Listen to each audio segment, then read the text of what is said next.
ہمارے گھر ایک 12 سالہ بچی مانگنے آتی تو وہ میری بیٹیوں کے ساتھ کھیلنے لگتی تو میرا سسر اس بچی کو اپنے کمرے میں لے جاتا، کہتا کہ میرے کمرے کی صفائی کرو۔ جب وہ کمرے سے باہر آتی تو پسینے سے شرابور ہوتی اور جاتے وقت میرا سسر اسے پیسے دے دیتا۔ میں سسر سے کہتی کہ مجھ سے صفائی کروا لیا کریں تو وہ کہتے کہ فقیرنی کو ہاتھ سے کما کر کھانا چاہیے۔ ایک دن وہ بچی کمرے سے باہر آئی تو چکرا کر گر گئی۔ اگلے دن میں سسر کے کمرے میں چھپ گئی۔ جب سسر اس بچی کو کمرے میں لے کر آئے تو میری روح کانپ گئی۔ اپنے سسر کی ہر وقت کی نکتہ چینی کی عادت سے میں تنگ آ چکی تھی۔ وہ ہر وقت ہر کام میں نقص نکالتے رہتے۔ جب سے میری ساس کا انتقال ہوا تھا میری تو جیسے شامت آ چکی تھی۔ میری شادی کو 12 سال کا عرصہ گزر چکا تھا، بڑی بیٹی 10 سال کی تھی۔ میری ساس جتنے دھیمے مزاج کی پیار کرنے والی خاتون تھی، سسر اتنا ہی غصے کے تیز اور اپنے مزاج کے خلاف ایک بات برداشت نہیں کرتے تھے۔ جب تک میری ساس حیات تھی میں بہت سکون سے تھی کیونکہ سسر کے سارے کام وہ خود ہی کرتی تھی۔ میرے 3 بچے تھے، بڑی بیٹی تھی اور اس سے چھوٹے 2 بیٹے۔ چھوٹا بیٹا بھی اب 4 برس کا ہو گیا تھا۔ میری ساس کو گزرے 3 سال ہو چکے تھے اور ان 3 سالوں میں مجھے اب یہ لگا تھا کہ میں سسرال میں ہوں۔ میرے سسر سخت اور شکی مزاج کے تھے۔ انہیں ملازمہ کا کام پسند نہیں تھا۔ 10 بار اس سے ہاتھ دھلواتے تھے کہ میرے کمرے کی صفائی سے پہلے اپنے ہاتھ صاف کرو۔ اسی وجہ سے کوئی ملازمہ میرے گھر میں کام کرنے کو تیار نہیں ہوتی تھی۔ کہتی تھی بڑے میاں بڑے فسادی ہیں۔ تنگ تو میں بھی ان کے مزاج سے بہت تھی لیکن منہ سے شکوہ نہیں کر سکتی تھی۔ ایک بار میں روزمرہ کے کاموں میں مشغول تھی جب دروازے پر دستک ہوئی۔ آج جمعرات تھا اور ہر جمعرات کو گھر کے باہر مانگنے والوں کا آنا جانا لگا رہتا تھا۔ میں نے دروازہ کھولا تو سامنے ایک 12 سالہ لڑکی کھڑی تھی جو مجھے دیکھ کر پیسے مانگنے لگی۔ اس بچی کو دیکھ کر میں ایک پل کے لیے اس کے چہرے سے نظریں ہی ہٹا نہیں پا رہی تھی۔ اس کا خوبصورت چہرہ، سرمئی آنکھیں دودیا رنگت پر 4 چاند لگا رہی تھی۔ اس کے بال ریشم جیسے اور لمبے تھے مگر یوں محسوس ہوتا تھا جیسے ہفتوں سے ان میں کنگھی نہ کی گئی ہو۔ میں اس پیاری سی بچی کو دیکھ کر ایک سرد سانس خارج کر کے رہ گئی۔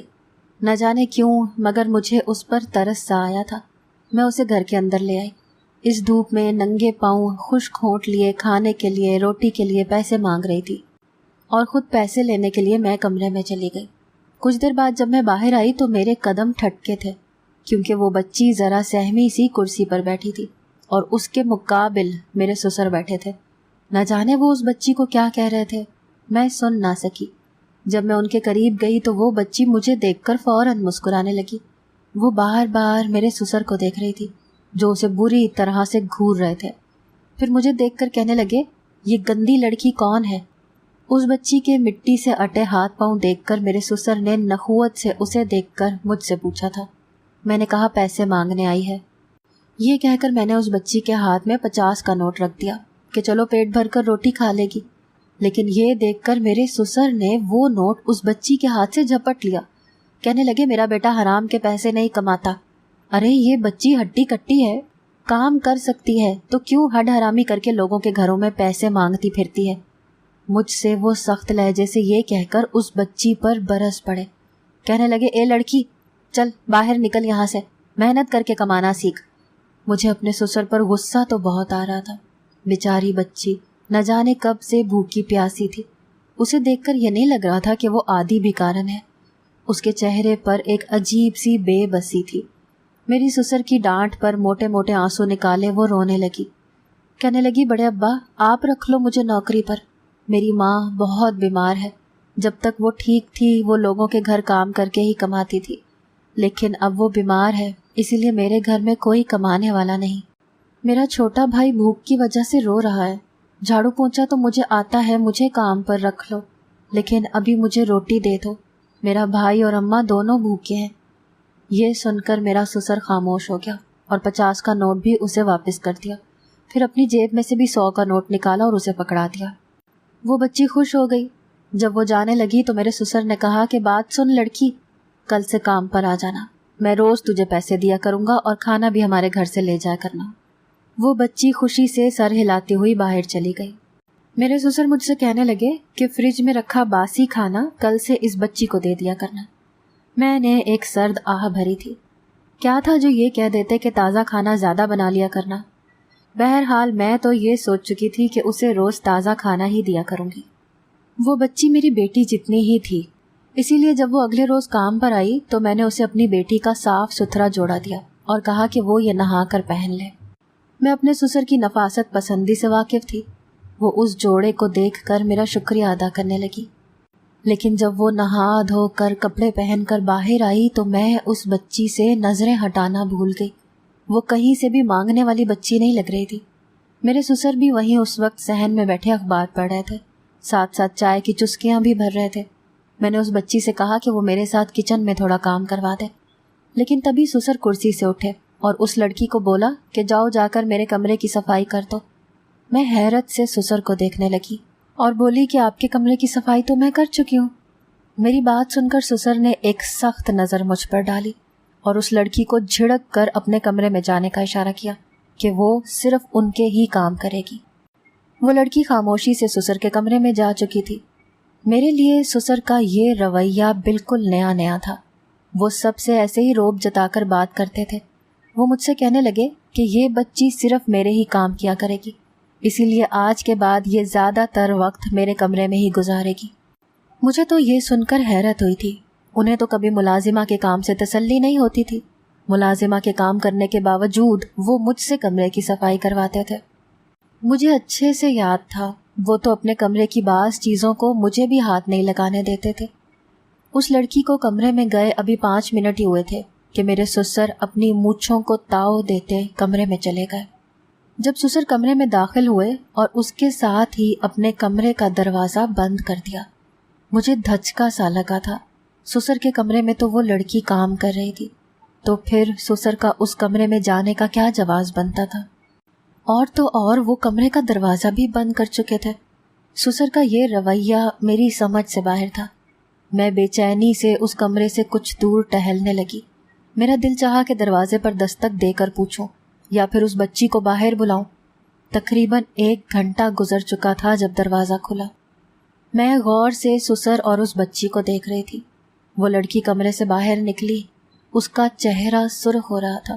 وہ پوری طرح سے پسینے سے شرابور تھی۔ مجھے لگا اگلے ہی قدم پر وہ لڑکھڑا کر گر جائے گی۔ اس کے پیچھے ہی سسر بھی کمرے سے باہر نکلے۔ وہ کافی خوش لگ رہے تھے، ان کے چہرے پر مسکراہٹ تھی۔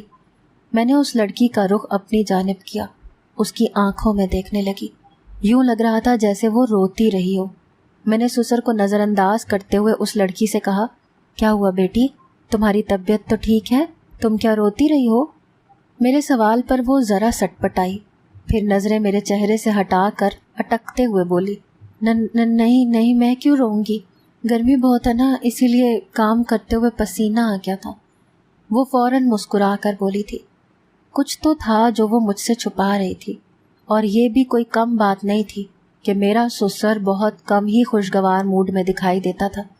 سسر نے اپنی جیب سے 2 500 کے نوٹ نکالے اور اس لڑکی کی طرف بڑھا دیے۔ اس لڑکی نے خاموشی سے وہ پیسے لیے اور شکریہ ادا کر کے گھر سے باہر چلی گئی۔ میں حیرت سے سسر کو اور ان 500 کے نوٹوں کو دیکھنے لگی۔ سسر جیسا کنجوس طبیعت انسان، جس سے اس کا پوتا 50 روپے بھی مانگ لے تو 10 روپے نکال کر دیتا تھا، اس نے آدھے گھنٹے کے عوض اس لڑکی کو 1000 روپیہ دے دیا تھا۔ میں سارا دن اسی سوچ میں گم رہی کہ آخر ماجرا کیا ہے۔ اگلے دن ایک بار پھر وہ لڑکی ہمارے دروازے پر آئی۔ آج سسر نے ہی دروازہ کھولا تھا۔ کچھ دیر پہلے اپنے پوتے پوتیوں پر شور مچانے کی وجہ سے وہ چلا رہے تھے، مگر اس لڑکی کو دیکھ کر تو گویا وہ نہال ہو چکے تھے، مگر فوراً اپنی مسکراہٹ چھپا گئے۔ وہ لڑکی آ کر میرے بچوں کے پاس بیٹھ گئی۔ کیونکہ گرمیوں کی چھٹیاں چل رہی تھیں، اسی لیے میرے بچے گھر پر ہی ہوتے تھے۔ میرا شوہر بزنس ٹرپ پر 1 ماہ کے لیے آسٹریلیا گئے ہوئے تھے، اسی لیے گھر میں میرے سسر، میں اور بچے ہی موجود تھے۔ وہ لڑکی میرے بچوں کے ساتھ باتیں کرنے لگی۔ تبھی سسر دوبارہ کمرے سے باہر نکلے۔ سسر کو دیکھ کر وہ لڑکی فوراً کھڑی ہو گئی۔ اس کے چہرے کا رنگ بدلا تھا۔ سسر اسے بولے کہ جا کر میرے کمرے کی صفائی کر دو، اور خبردار کل والی غلطی مت کرنا ورنہ اچھا نہیں ہوگا۔ وہ لڑکی، جس کا نام مہوش تھا، خاموشی سے سر جھکائے فوراً کمرے میں چلی گئی۔ میں نے سسر سے کہا کہ وہ معصوم بچی ہے، میں صفائی کر دیتی ہوں آپ کے کمرے کی، آپ روز روز اس سے یہ کام مت لیا کریں۔ میری بات سن کر سسر بولے، وہ بھکارن ہے اور بھکاریوں کو کام کر کے اگر پیسے مل رہے ہیں تو تمہیں کیا مسئلہ ہے بہو؟ میں لاجواب ہو چکی تھی۔ آخر ایسا کون سا کام تھا سسر کے کمرے میں جو وہ اس لڑکی سے کروایا کرتے تھے؟ سارا کام تو میں صبح سویرے ہی کر دیا کرتی تھی۔ سسر ایک بار پھر کمرہ بند کر کے اندر جا چکے تھے۔ کچھ دیر بعد مجھے یوں محسوس ہوا جیسے وہ لڑکی ہلکی سی آواز میں چیخی ہے۔ میرا دل تیزی سے دھڑکنے لگا۔ میں فوراً کمرے کے باہر گئی اور دروازے کے ساتھ کان لگا کر کھڑی ہو گئی۔ اندر سے لڑکی کے رونے کی آوازیں آ رہی تھیں۔ وہ نہ جانے کیا بات کر رہی تھی۔ مہوش اور میرے سسر کی آواز اس قدر دھیمی تھی کہ میں ٹھیک سے سن نہ سکی۔ میرا دل لرز رہا تھا۔ بار بار برے خیالات میرے دماغ میں آ رہے تھے۔ سسر کے مزاج سے میں واقف تھی۔ انہوں نے ان 12 سالوں میں مجھے کبھی بری نظر سے نہیں دیکھا تھا۔ وہ کافی سخت مزاج معلوم ہوئے تھے، مگر جو کچھ وہ ان دنوں کر رہے تھے وہ بھی فراموش نہیں کیا جا سکتا تھا۔ میرے دماغ میں کئی وسوسے آنے لگے تھے۔ کچھ دیر بعد دروازہ کھلا اور وہ لڑکی کمرے سے باہر نکلی۔ اس کی حالت غیر ہو رہی تھی۔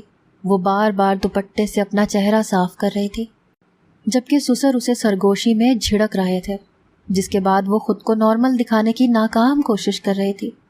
آج پھر سسر نے اسے پیسے دیے تھے اور وہ پیسے لے کر گھر سے جانے لگی۔ مجھے نہ جانے کیوں اس لڑکی کی حالت کچھ ٹھیک نہیں لگ رہی تھی۔ اس کی رنگت چند دن میں ہی مجھے زرد لگنے لگی تھی۔ میرا ذہن کئی سوالات کا شکار تھا۔ سسر بھی اس لڑکی کے جاتے ہی گھر سے باہر نکل گئے۔ میں سسر کے کمرے میں چلی گئی۔ سامنے کا منظر وہی تھا، سب کچھ سلیقے سے رکھا گیا تھا۔ تبھی میری نظر بستر کے ایک کونے پر گئی۔ وہاں کچھ پڑا تھا۔ میں نے جب قریب جا کر دیکھا تو میرا ذہن مزید الجھا تھا۔ وہ تو ایک معمولی سی چین تھی جو میں نے مہوش کے گلے میں دیکھی تھی، اور وہ اب سسر کے بیڈ پر پڑی تھی۔ مگر یوں اس چین کا بستر پر گرا ہونا مجھ پر کئی خدشات ظاہر کر رہا تھا۔ اگلے روز وہ لڑکی صبح سویرے ہی گھر چلی آئی اور آ کر میرے بچوں سے کھیلنے لگی۔ میرے بچے بھی اس کے ساتھ خوش تھے۔ میری بڑی بیٹی کا اس بچی سے بہت دل لگتا تھا۔ آج اس کا حلیہ کسی مانگنے والی جیسا بالکل بھی نہیں تھا۔ اس نے ایک نفیس سا فراک پہن رکھا تھا اور اس کے لمبے بال سلیقے سے کندھوں پر بکھرے تھے۔ وہ کسی پری کے مانند لگ رہی تھی۔ میں نے پوچھا، واہ مہوش، یہ نیا سوٹ کس نے لے کر دیا؟ کہنے لگی، بڑے میاں نے خرید کر دیا ہے۔ میں اس کے قریب گئی۔ مجھے اس بات پر یقین نہیں آ رہا تھا، کیونکہ انہوں نے آج تک اپنے پوتے پوتیوں کو کبھی ایک جوڑا نہیں خرید کر دیا تھا۔ میں نے بے یقینی سے پوچھا کہ تمہیں یہ کپڑے کس نے لے کر دیے ہیں؟ وہ مجھے دیکھ کر کہنے لگی، جی آپ کے سسر نے مجھے کل ڈھیر سارے کپڑے خرید کر لا دیے تھے، انہی میں سے ایک ہے یہ۔ میری آنکھیں حیرت سے پھٹی کی پھٹی رہ گئی۔ میں فوراً اس لڑکی کو اپنے ساتھ کمرے میں لے آئی اور اس سے پوچھا کہ بتاؤ سچ کیا ہے۔ وہ مجھے ناسمجھی سے دیکھ رہی تھی۔ میں نے اس سے نرم لہجے میں کہا کہ بتاؤ سسر تمہیں اپنے کمرے میں کیوں لے کر جاتے ہیں؟ ایسا کون سا کام ہے جو تم کرتی ہو اور جس کے وہ تمہیں ڈھیر سارے پیسے دیتے ہیں؟ میرے سوال پر وہ ہڑبڑا گئی۔ اس کے چہرے کا رنگ اس پل بدلا تھا۔ وہ فوراً اپنا ہاتھ میرے ہاتھ سے چھڑوا کر دور ہٹ گئی۔ مجھے لگا وہ ڈر چکی ہے، شاید سسر نے اسے کسی کو بھی بتانے سے منع کر رکھا تھا۔ وہ مجھے بغیر کچھ بھی بتائے کمرے سے بھاگ چکی تھی۔ تبھی سسر باہر سے گھر میں داخل ہوئے اور اس لڑکی کو روتا دیکھ کر گویا تڑپ اٹھے۔ وہ فوراً میری جانب متوجہ ہوئے۔ بولے، کیا کہا ہے تم نے اس کو بہو؟ یہ رو کیوں رہی ہے؟ میں اس کی آنکھ میں ایک آنسو بھی برداشت نہیں کر سکتا۔ تم ہوتی کون ہو مہوش کو رلانے والی؟ سسر بلند آواز میں مجھے ڈانٹ رہے تھے۔ میرے بچے سہم کر فوراً میرے پیچھے آ کر چھپ گئے۔ مجھے حیرت کے کئی جھٹکے لگے تھے۔ سسر ایک بھکارن کی خاطر مجھے میرے بچوں کے سامنے ڈانٹ رہے تھے، جبکہ وہ لڑکی خاموشی سے سسر کے پہلو میں یوں کھڑی تھی گویا وہ ان کی اپنی ہو۔ سسر اس لڑکی کا ہاتھ پکڑ کر اپنے کمرے میں لے جا چکے تھے۔ یہ کیسی بےہودگی تھی! 65 سالہ سسر کو کیا شرم نہیں آئی تھی 12-13 سالہ غیر لڑکی کو یوں اپنے ساتھ ایک حق سے کمرے میں لے کر جاتے ہوئے؟ اس کا میرے بچوں پر کیا اثر پڑ سکتا تھا؟ وہ کیا سوچتے کہ ان کے بزرگ یہ سب کچھ دن دہاڑے بغیر کسی شرم و لحاظ کے کرتے پھر رہے ہیں۔ مجھے غصہ سا آنے لگا۔ ایک تو میں اس بچی کا احساس کر رہی تھی، دوسرا وہ مجھ سے ڈر کر سسر کے پیچھے چھپ رہی تھی۔ میرا سر چکرانے لگا تھا۔ میں اس وقت کو پچھتا رہی تھی جب میں نے اس بیکارن پر ترس کھا کر اسے گھر کے اندر آنے کو کہا تھا۔ میرا میاں دن رات محنت اپنے بچوں کے لیے کر رہا تھا، یا اس لیے کہ اس عمر میں ان کا باپ اس بیکارن پر پیسے لٹاتا رہے۔ ابھی کل ہی میں نے اپنے سسر سے بچوں کے کپڑے خریدنے کے لیے پیسے مانگے تھے کیونکہ گرمیاں شروع ہو چکی تھیں، لیکن میرے سسر نے صاف انکار کر دیا تھا کہ 3-4 مہینے ابھی گزارا کر لو، اچھے بھلے کپڑے ہیں بچوں کے، کوئی ضرورت نہیں ہے فضول خرچی کی۔ اور اس لڑکی کو اتنے مہنگے کپڑے خرید کر دے دیے جیسے وہ ملازمہ نہ ہو، ان کی سگی کچھ لگتی ہو۔ ارے وہ مجھ سے کہتے میں نئے کپڑے بچوں کو لے دیتی اور مہوش کو اپنی بیٹی کے کپڑے دے دیتی۔ کیا ضرورت تھی اس بیکارن کو اتنا سر پر چڑھانے کی؟ میرا دل جل کر خاک ہوا تھا۔ آج وہ بچی میری بیٹی کے سامنے مالکن لگ رہی تھی، اور میری بیٹی اپنے پرانے لباس میں اس کے سامنے کمتر۔ ایک تو وہ بچی تھی بڑی خوبصورت، اس پر مہنگا لباس پہن کر اس نے تو شہزادی ہی لگنا تھا۔ میں نے جلے دل کے ساتھ کچن کا رخ کیا۔ بچوں نے آج بریانی کی فرمائش کی تھی، اسی لیے میں بریانی بنانے لگی۔ وہ بچی ابھی بھی میرے سسر کے کمرے میں تھی۔ آج تو وہ لڑکی پورے 3 گھنٹے بعد کمرے سے باہر آئی تھی، لیکن اس کی حالت ایسی تھی کہ ابھی چکرا کر گر جائے گی۔ لیکن اس بار مجھے اس پر ترس نہیں آیا تھا۔ میرے سسر نے اسے بازو سے پکڑا اور اسے ٹیبل پر بٹھا دیا، اور خود بھی اس کے برابر میں کرسی رکھ کر بیٹھ گئے۔ مجھے حیرت کا جھٹکا لگا جب میرے سسر اسے پلیٹ میں بریانی ڈال کر چمچ سے خود کھلانے لگے۔ میرے تو چاول ہی حلق میں پھنس گئے تھے۔ یہ سب کیا ماجرا تھا؟ ایسی چاہت تو آج تک میرے سسر نے کسی کو نہیں دکھائی تھی۔ میرے سسر نے آج اس بچی سے یہ بھی کہا کہ مجھے تمہاری طبیعت ٹھیک نہیں لگتی، اسی لیے شام کو تیار رہنا، میں تمہیں ڈاکٹر کے پاس لے کر جاؤں گا۔ اور ہاں، ان پیسوں سے پھل لے کر کھاؤ۔ جو کام تم کر رہی ہو تمہیں کمزوری تو ظاہر ہے ہوگی، اتنی چھوٹی جو ہو۔ میرا تو دماغ یہ باتیں سن کر سائیں سائیں کرنے لگا۔ ایسا کیا کام میرے سسر اس سے کروا رہے تھے جس سے اس بچی کی یہ حالت ہو جاتی تھی، اور وہ مجھے بتانے کو تیار نہ تھی۔ میں بھی یہی سوچ رہی تھی کہ اس لڑکی کا بریانی کھاتے کھاتے جی متلانے لگا۔ وہ فوراً سے واش روم میں بھاگ گئی، الٹیاں کرنے لگی۔ یہ دیکھ کر جو خیال میرے دل میں آیا تو میں تو سانس لینا بھول گئی۔ میرے سسر اس بچی کے پیچھے چلے گئے۔ میں کھانا پینا ہی بھول گئی تھی۔ وہ بچی جب واش روم سے نکلی تو اپنا پیٹ پکڑ کر رونے لگی کہ اسے درد ہو رہا ہے۔ میرے سسر اسے اسی وقت ڈاکٹر کے پاس لے گئے۔ میں نے بھی بچوں کو دروازہ اچھی طرح سے بند کرنے کا کہا اور سسر کا پیچھا کرنے کے لیے گھر سے نکل گئی۔ وہ موٹر سائیکل پر تھے۔ میں نے گلی کے نکڑ سے رکشہ پکڑا اور سسر کی موٹر سائیکل کا پیچھا شروع کر دیا۔ جس ہاسپٹل میں میرے سسر اسے لائے تھے وہ صرف بچہ اور زچگی کے لیے مخصوص تھا۔ میرا دل تو گویا دھڑکنا بھول گیا تھا۔ اس بچی کو ہمارے گھر کام کرتے ہوئے 1 ماہ سے اوپر ہو گیا تھا۔ وہ صرف 12 سال کی تھی۔ یہ کیا ظلم میرے سسر نے اس معصوم پر کیا تھا؟ مجھے اپنے سسر سے نفرت محسوس ہو رہی تھی۔ میں جب ہاسپٹل کے اندر داخل ہوئی تو مجھے نہ تو سسر نظر آئے اور نہ ہی وہ بچی۔ وہاں آنے والی عورتیں سب کی سب حاملہ تھیں اور اپنے خاوند کے ساتھ آئی تھیں۔ میں کافی دیر تک ادھر ادھر دیکھتی رہی، لیکن وہ دونوں مجھے کہیں نظر نہیں آئے۔ پھر ایک لیڈی ڈاکٹر کے کمرے سے میں نے انہیں نکلتے دیکھا۔ وہاں سے اور بھی مریض نکل رہے تھے۔ جب میرے سسر اسے لے کر ہاسپٹل سے نکل رہے تھے تب میں اس لیڈی ڈاکٹر کے پاس پہنچ گئی۔ میں نے پوچھا کہ یہ بڑے میاں کیوں آئے تھے؟ کہنے لگی یہاں کیوں لوگ آتے ہیں؟ ظاہر ہے بچے کے لیے۔ وہ اس لڑکی کا ابارشن کروانے آئے تھے۔ کہنے لگے کہ انہیں اس لڑکی سے اولاد نہیں چاہیے۔ یہ سن کر مجھے ذرہ برابر بھی شک نہ رہا۔ میں مرے مرے قدموں سے گھر لوٹی تھی۔ سسر ابھی تک نہیں آئے تھے، شاید اس بچی کو اس کے گھر چھوڑنے چلے گئے تھے۔ میرا تو ضبط ہی جواب دے گیا تھا۔ یہ میرا سسر کیا ظلم کر رہا تھا۔ اگلے کئی روز مہوش نہیں آئی، لیکن میرے سسر باقاعدہ اس سے ملنے اس کے گھر جاتے رہے۔ 1 ماہ بعد جب وہ واپس آئی تو میں سوچ چکی تھی کہ اب میں سسر کو رنگے ہاتھوں پکڑوں گی۔ میں ایک دن سسر کے کمرے میں چھپ گئی۔ میرے سسر اس بچی کو کمرے میں لائے اور اس کے ہاتھ میں ایک بال پکڑا دی۔ کہنے لگے چلو اب اس کے ساتھ وہی کھیلو جو ڈاکٹر نے بتایا ہے، اور آج تم پورے 3 گھنٹے کھیلو گی۔ یہ سن کر مجھے حیرت ہوئی۔ وہ لڑکی اس بال کو اوپر اچھالتی تھی اور پھر کودتے ہوئے پکڑتی تھی۔ میرے سسر اسے کسی بچی کی طرح سے ہی ٹریٹ کر رہے تھے۔ میرا تو دماغ ہی کام نہیں کر رہا تھا، تو وہ بچی اس وجہ سے بے حال ہو جاتی تھی۔ پھر وہ زچگی کا ہسپتال، ڈاکٹر کی باتیں، میری سمجھ سے سب کچھ باہر تھا۔ میں ایک دن اس لڑکی کے گھر چلی گئی تو اس کی والدہ نے بتایا کہ اس بچی کو پیدائشی ایک بیماری ہے کہ اس کا دل چند لمحوں کے لیے بند ہو جاتا ہے، کام کرنا چھوڑ دیتا ہے، اور بڑے میاں اس کا علاج کروا رہے ہیں۔ وہ اسے بالکل اپنی پوتی جیسا سمجھتے ہیں، اور جو ایکسرسائزز ڈاکٹر نے بتائی ہیں وہ اسے اپنے سامنے کرواتے ہیں۔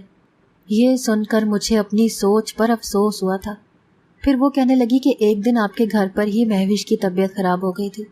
جب بڑے میاں نے ڈاکٹر کو فون پر بتایا تو وہ ڈاکٹر اپنی بیوی کو ڈلیوری کے لیے لے کر ہسپتال میں گیا تھا، اسی لیے بڑے میاں وہی مہوش کو لے گئے۔ اس ڈاکٹر نے دوائیاں لکھ دی تھیں۔ یہ سن کر مجھے اپنی سوچ پر افسوس ہوا تھا۔ شاید وہ لیڈی ڈاکٹر کسی اور کی بات کر رہی تھی، کیونکہ اس وقت بہت سے مریض اس کمرے سے باہر نکلے تھے۔ ہم لوگ بات کی تصدیق کیے بنا بہت سی غلط باتوں کو سوچ لیتے ہیں۔ شکر ہے یہ بات یہیں ختم ہو گئی، ورنہ